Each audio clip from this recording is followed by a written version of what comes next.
ভাই গুদ বুট আমদারে কামাবো সারাইতে বুঝছেন আকাশের দাদা গেছে বললো তীর্থ বিটির বাড়ি দাঁত ফিরে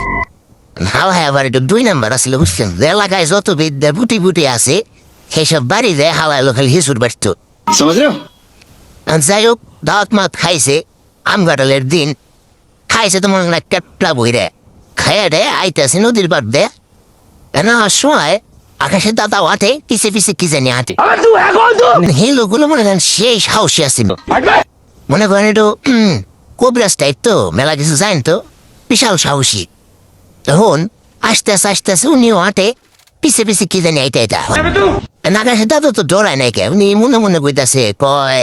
শালা আমার পিছে তুই যাই যে ডাই থাকস তোর আজকে আমি খাই দেবো তুই তো আমার চিনস না বলেন কি আর আকাশের দাদা ফাঁক করে মনে করেন কি যেন একটা মন্ত্র কইছে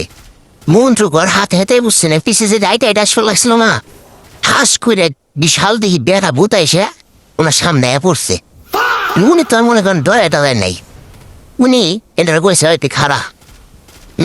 ভূত খারাইছে খারাই মনে করেন একবার এটা সাজে ওটার সাথে বাঘ সাজে বা লুক সাজে আকাশের দাদা আর ডরায় না এখন ভূত তো মনে করেন টেনশনে পড়ে গেছে ভাই হারা দামি তাহলে ডর দেখাই গেম্বা এখন আকাশের দাদা কইতেছে ওই তুই তো মেলা কিছু হইলি বুঝছাস হ্যাঁ তুই যদি সেই সুন্দর একটা মহিলা মানুষ হয়ে পারোস ঠিক আছে তাইলে আমি ডরামো তুই একটু এ দেখা আকাশের দাদা তো মনে করেন আকাশের সাথে তো বেশি পুমটা বুঝছেন ভূত তো আর বুঝে নাই ভূত হলো ঠাস করে মনে করেন সেই সুন্দরী এক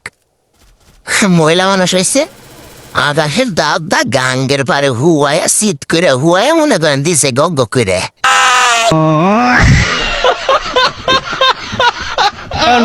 তোমার মাথায় আর দেহ বসে বসে কানতেছে মু করে হাই হেরে আমি কোন সাইডের বালখানে বললাম রে বেটা না আমার দিয়ে দিল শেষ দিয়ে এখন আকাশের দাদা কইতাছে কয় দুনিয়ায় বুঝছা সব কিছু আমার করা শেষ খালি তোকে মতো বুধ করাই বাকি আছিল আচ্ছা তোরে দেবে না শেষ দিলাম